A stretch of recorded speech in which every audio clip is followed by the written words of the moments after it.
17,310 का stop loss या फिर अपने प्रॉफिट्स को बुक करिए।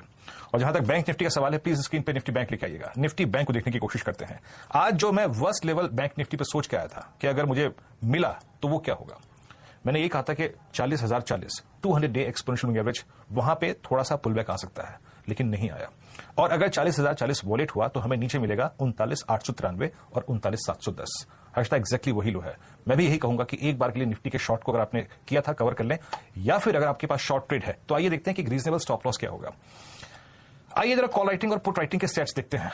हालांकि इस बाजार में पुट राइटर्स नहीं है, बस जुबान पे चढ़ा हुआ है तो मुंह से निकल जाता है। एक बार लिख आइए।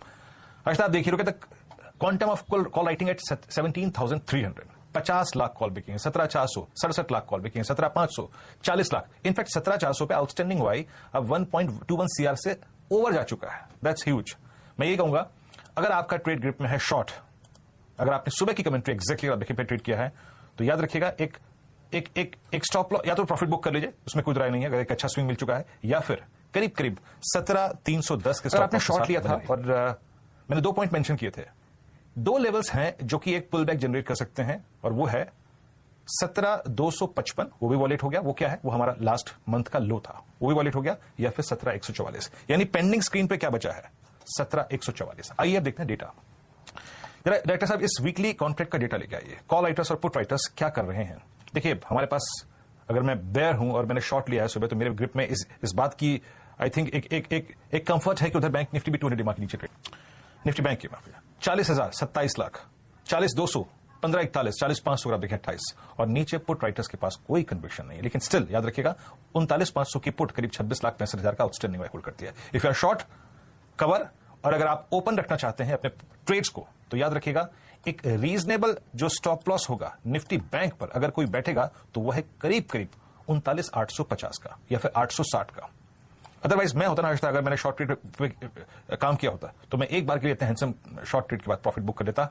और बट स्ट्रक्चर वाइज, चाहे वो आईसीआईसीआई बैंक का हो, चाहे वो एसबीआई का हो, चाहे रिलायंस का हो, यहां से पुल बैक थोड़ा सा मुश्किल लग रहा है। ऊपर नैस्डैक में 178 अंकों की बढ़त देखने को मिल रही है। एसएनपी फ्यूचर्स करीब 49 पॉइंट ऊपर है। तो ऐसा लग रहा है कि पूरे दुनिया का जो खौफ है वो सिर्फ भारतीय बाजारों में ही आता हुआ दिखाई दिया है, और दूर दूर तक भारतीय बाजार पर एटलीस्ट लिस्टेड स्पेस में ये एसवीबी की क्राइसिस का प्रेशर तो आता हुआ नहीं दिखाई देगा। आप देखिए, यूके का मार्केट अगर मैं देखूं तो वहां पर भी आधे % तक की गिरावट देखने को मिल रही है। तो ये समझना और भी इंपॉर्टेंट हो जाएगा कि हम किस फैक्टर को लेकर इतना पैनिक कर रहे हैं, और भारत में यहाँ पर 1-1.5% तक की गिरावट क्यों बनती दिखाई दी। जब मैं कमेंट्री लिख रहा था और जब मैं डाउ फ्यूचर्स को नहीं दिख रहा था, क्लियरली बात मेंशन थी, जो मेरी लाइन में मेंशन भी थी कि टिल द टाइम हम 17,505 और 506 की ट्रैजेक्टरी के ऊपर सेटल या फिर क्लोज ना हो जाए, लॉन्ग की गुंजाइश नहीं बनेगी। हालांकि सुबह डाउ फ्यूचर्स ने एक बार मेरे को आई थिंक प्रभावित किया था, क्योंकि रिलायंस, आईसीआईसीआई बैंक और स्टेट बैंक ऑफ इंडिया, ये 3 स्टॉक्स ठीक कर रहे थे। लेकिन फिर भी याद रखिएगा हर्षदा, वो 17,556 वो ट्रैजेक्टरी नहीं कटी तो नहीं कटी। और बैंक निफ्टी मैंने मेंशन किया था कि जब तक पहला रेजिस्टेंस 40,704 नहीं कटे, तब तक अगर आप देखें बहुत स्ट्रॉन्ग स्विंग नहीं मिलेगा। और इनफैक्ट वही हाई था, 40,688 हाई था, 704 के नजदीक, मतलब लगभग 16 पॉइंट है। कि अभी भी टेक्सचर खराब है, सेल ऑन रैलीज है। इमीडिएट टारगेट्स निफ्टी और बैंक निफ्टी के आपको क्या नजर आते हैं? आपने 17,300 वाली सिचुएशन तो बताई, जो कि ऑलरेडी थ्रेटन हो रही है। 200 डीएमए के नीचे अब हम बिल्ड इन होना शुरू हो रहे हैं। आपका अगर मैं जानना चाहूं लेवल्स 3 हिसाब से, बेस केस, वर्स्ट केस और ब्लू स्काई, तो किस लेवल्स पे देखेंगे?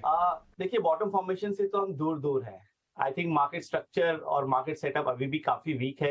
और जैसे आपने कहा, चार्ट्स हमेशा न्यूज फ्लो के आगे रहती है। अगर आप पिछला 3 महीना में देखें तो 3 तरह की न्यूज आई थी जिसके कारण मार्केट नीचे गया। दिसंबर में अगर आपको याद हो तो चाइना में एक कोविड सर्ज था, उसके कारण लगा कि एक पूरी वेव वर्ल्ड में आ सकती है, और उसके कारण इक्विटी मार्केट्स और इंडियन मार्केट्स गिरा। So that was one wave जो चार्ट्स में पकड़ा। उसके बाद अडानी फियास्को आया जनवरी में, उसके कारण ही मार्केट में वीकनेस आई। और अब ये जो एसवीबी का जो एंटायर एपिसोड है, इसके कारण ग्लोबल मार्केट्स में काफी बड़ी वीकनेस आई है। सो एक्सक्यूजेस आते रहेंगे, चार्ट्स वीक रहेंगे, मार्केट एक कंसिस्टेंट बेसिस पे लोअर टॉप से लोअर बॉटम्स बनाते जा रहा है, रेजिस्टेंस लेवल्स को रिस्पेक्ट कर रहा है।